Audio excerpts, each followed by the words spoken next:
नमस्ते। सबसे पहले महारानी अवंतिका बाई लोधी को सादर नमन और पूज्य स्वामी जी को सादर नमन। अक्सर मुझसे जब मैं मॉक इंटरव्यूज और इंटरव्यू देता था तो मुझसे मेरे रोल मॉडल के बारे में पूछा जाता था कि आपके आदर्श कौन है। तो मैं स्वामी ब्रह्मानंद जी का नाम लेता था और जब मैं उनके कार्यों के बारे में बताता था तो अक्सर लोग अचंभित रह जाते थे उनके कार्यों के बारे में, उनके महान कार्यों के बारे में।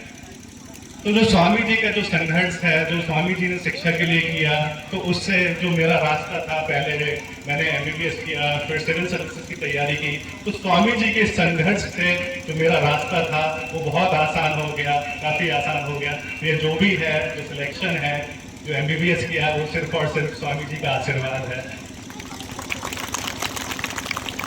और चूंकि ये शैक्षिक कार्यक्रम है और मुझसे कहा गया है कि अपने छोटे भाइयों और बहनों को गाइडेंस देना है कि कैसे प्रतियोगी परीक्षाओं की तैयारी की जाए, तो प्रतियोगी परीक्षाएं जितनी भी हैं देश में, प्रदेश स्तर पर हैं, कुछ राष्ट्रीय स्तर पर हैं। सबसे पहले जब हम स्कूल में होते हैं तो हमें ये पता चलना चाहिए कि हमारी रुचि किन सब्जेक्ट्स में है। क्या हम मेडिकल की तरफ इंक्लाइंड हैं, क्या इंजीनियरिंग में हैं, या हमारे आर्ट्स में हैं। अगर हम न्यू एजुकेशन पॉलिसी, जो राष्ट्रीय शिक्षा नीति है, जो नई पॉलिसी आई है, वो बात करती है कि जितने भी फील्ड्स हैं, curricular activity, extra curricular activity, इन सब का इंटीग्रेशन होना चाहिए।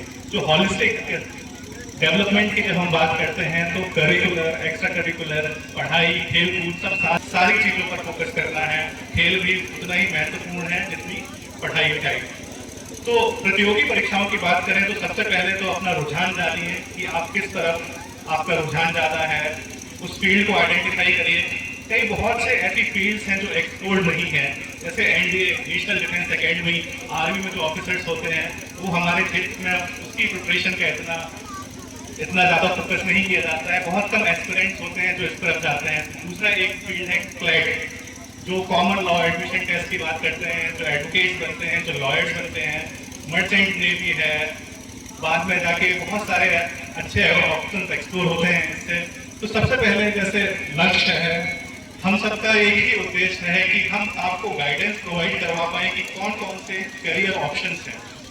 हम आपको कैरियर ऑप्शंस प्रोवाइड करवाएंगे, फिर आपको चूज करना है कि मुझे इस फील्ड में जाना है, इस तरफ मेरा रुझान ज़्यादा है। फिर उसके बाद लक्ष्य और बाकी जितने भी ऑर्गेनाइजेशन है, हमारा मेरा जितने भी मेरे हैं, उन सबका फिर रोल है कि आपको उसमें सही मार्गदर्शन मिल पाए। जो भी कोचिंग है, जो भी गुरु है, उसमें उस एग्जाम की तैयारी कैसे करनी है, उसमें मार्गदर्शन दे पाए। तो ये दो रोल लक्ष्य और हम सबके हैं, हमारे जितने भी छोटे भाई बहन हैं उनके लिए। जो दूसरा है, किसी भी कॉम्पिटिटिव एग्जामिनेशन के लिए जो सबसे जरूरी चीज होती है कि समझना कि वो कॉम्पिटिटिव एग्जामिनेशन चेक क्या करना चाहता है। हर एक एग्जाम के अलग पैटर्न होते हैं, कुछ सिंगल डे एग्जाम होते हैं, एक पेपर होता है, कुछ मल्टीपल डे एग्जामिनेशन होते हैं। तो सबसे पहले हमें समझना है कि वो एग्जामिनेशन डिमांड क्या कर रहा है। दूसरी चीज होती है फिर हम उसके सिलेबस को, हर एक एग्जामिनेशन का बहुत ही डिफाइंड सिलेबस होता है। उस सिलेबस को हमें समझना है कि क्या क्या सिलेबस है, क्वेश्चंस कहाँ से पूछे जाते हैं। सिलेबस को समझने के बाद जो हमारा तीसरा अप्रोच है वो प्रीवियस ईयर क्वेश्चंस का। जो प्रीवियस ईयर क्वेश्चंस होते हैं वो हमारी तरह गाइडिंग लाइट की तरह होते हैं। वो हमें बताते हैं कि किन टॉपिक्स पे हमें ज़्यादा फोकस करना है, किन बिंदुओं पे ज़्यादा फोकस करना है। तो इन तीनों को देखते हुए फिर हमें अपनी पढ़ाई में आगे बढ़ना है। फिर इसके बाद जो हमारे मेंटर्स हैं, टीचर्स हैं, कहाँ से हमें कोचिंग लेनी है, कहाँ से हमें सपोर्ट लेना है, कहाँ से हमें गाइडेंस लेना है।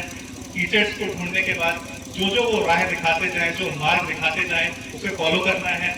फिर इसके बाद जो एग्ज़ाम डिमांड करे कि आपको मॉक टेस्ट देने हैं, आपको एग्जामिनेशन देने हैं, रेगुलरली जो मॉक एग्जामिनेशन होते हैं वो देते रहने हैं। इन सब चीज़ों को देखते हुए अपनी साथ के साथ अपनी फिजिकल और अपनी मेंटल हेल्थ का बहुत ध्यान रखना है। जो आपका पीयर ग्रुप है, जैसे लक्ष्य है, जो भी कॉम्पिटिटिव एग्जामिनेशन है, जितने भी अग्रज यहाँ पर मेरे बैठे हुए हैं वो हमेशा आपके साथ रहेंगे। आपको कोई भी दिक्कत होती है, जो आपके सामने बैठे हुए हैं इनमें से किसी का भी नंबर ले लीजिए। आप रात के 12 बजे भी किसी को कॉल करेंगे वो आपके साथ रहेंगे।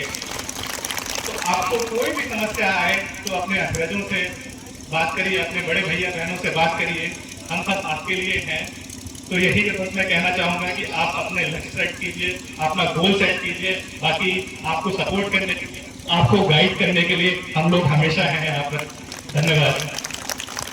रानी अवंती राय जी को बहुत नमन, सादर नमन रावंती अवंती राय जी मोदी को, और आयोजनकर्ताओं को बहुत बहुत शुभकामनाएं इस सफल आयोजन के लिए, और बहुत बहुत धन्यवाद।